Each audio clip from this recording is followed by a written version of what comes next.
मैं तनुष्का, स्वागत है आपका जोहार लाइफ में। दुर्गा सोरेन की मौत को सीता सोरेन ने बताया संदेहास्पद, न्याय की लगाई गुहार। बीजेपी में शामिल होने के बाद सीता सोरेन बोली कि पति की मौत के बाद मुझे और मेरे बच्चों को घर से अलग पीड़ा का सामना करना पड़ा। जब तक स्वर्गीय दुर्गा सोरेन पार्टी में थी तो सिद्धांत पर चल रही थी। उनके जाने के बाद सभी मूल सिद्धांत से भटक गए। आज पार्टी में दलाल किस्म के लोग शामिल हैं। सभी लोग भ्रष्टाचार से लिप्त है। वो सब दिखावा है, क्योंकि हम कह चुके हैं कि आप पार्टी का जो सिद्धांत है, नीति, सब कुछ बदल चुका है।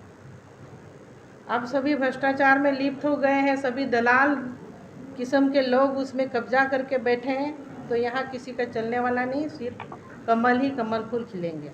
वहीं पति दुर्गा सोरेन की मौत पर कहा कि ये संदेहजनक है। इसकी जांच की मैंने कई बार मांग की, लेकिन मेरी बातों को सुना नहीं गया। अब मैं चाहती हूं कि न्याय हो। इससे पहले सीता सोरेन दिल्ली से रांची लौटी। रांची एयरपोर्ट में उन्होंने कहा कि बीजेपी के सभी केंद्रीय और प्रदेश स्तरीय पदाधिकारियों की शुक्रगुजार हूं। झारखंड की सभी 14 लोकसभा सीट भाजपा के खाते में आएगी। दुमका लोकसभा सीट से कोई भी चुनाव लड़े, लेकिन जीत एनडीए की ही होगी। बिल्कुल साजिश है, शक के दायरे में है। और इसमें मैं कई बार मांग करती रही कि उनका जो मौत किस तरह से हुआ, इसका जांच होनी चाहिए, लेकिन वहाँ मेरी बातों को सुना ही नहीं जाता था, जिसके कारण अब लंबा समय बीता। अब हम चाहेंगे कि न्याय हो मेरे साथ। कांग्रेस में शामिल हुए पूर्व सांसद राम टहल चौधरी रांची से हो सकते हैं लोकसभा उम्मीदवार। रांची के पूर्व सांसद राम टहल चौधरी गुरुवार को कांग्रेस में शामिल हो गए हैं। उन्होंने नई दिल्ली स्थित पार्टी कार्यालय में झारखंड कांग्रेस के प्रभारी गुलाम अहमद मीर, कांग्रेस मीडिया विभाग के चेयरमैन पवन खेड़ा, झारखंड प्रदेश अध्यक्ष राजेश ठाकुर, मंत्री आलमगीर आलम, रांची के पूर्व सांसद सुबोध कांत सहाय और मंडार के पूर्व विधायक बंधु तिर्की की मौजूदगी में पार्टी की सदस्यता ग्रहण की। सोशल मीडिया प्लेटफॉर्म एक्स पर कल्पना सोरेन का चल रहा था फर्जी अकाउंट, प्राथमिकी दर्ज। सोशल मीडिया प्लेटफॉर्म एक्स पर पूर्व सीएम हेमंत सोरेन की पत्नी कल्पना सोरेन का फर्जी अकाउंट चल रहा था, जिसकी शिकायत कल्पना सोरेन ने गोंदा थाना में की थी। पुलिस ने आईटी एक्ट के धारा के तहत साइबर अपराधियों के खिलाफ दर्ज किया था केस। जानकारी के अनुसार ये अकाउंट जनवरी 2024 में चलाया जा रहा था।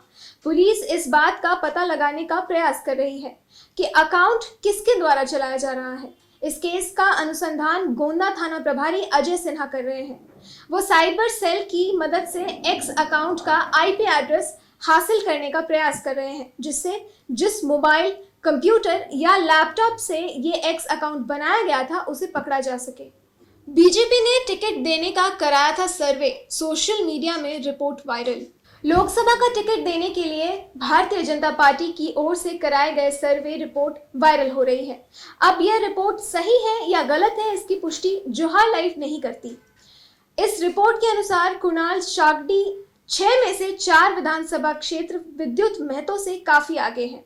कुणाल के झारखंड मुक्ति मोर्चा ज्वाइन करने से पहले वायरल हो रहे इस सर्वे रिपोर्ट में जिला परिषद के पूर्व उपाध्यक्ष राजकुमार सिंह का भी नाम है, जो सर्वे में तीसरे नंबर पर थे। दुमका पेट्रोल कांड में कोर्ट ने दोनों आरोपियों को सुनाई आजीवन कारावास की सजा। झारखंड में दुमका के बहुचर्चित पेट्रोल कांड के आरोपी शाहरुख हुसैन और मोहम्मद नाइम अंसारी को कोर्ट ने आजीवन कारावास की सजा सुना दी है। प्रथम जिला और अपर सत्र न्यायाधीश सह विशेष न्यायाधीश पॉक्सो रमेश चंद्र की अदालत ने दोनों आरोपियों को सजा सुनाई है। इससे पहले 28 मार्च को दोनों को दोषी करार दिया गया था। मालूम हो कि अगस्त 2022 में दुमका में 16 साल की छात्रा अंकिता के शरीर पर पेट्रोल छिड़क कर जलाने की कोशिश की गई थी। इलाज के दौरान उसकी मौत भी हो गई।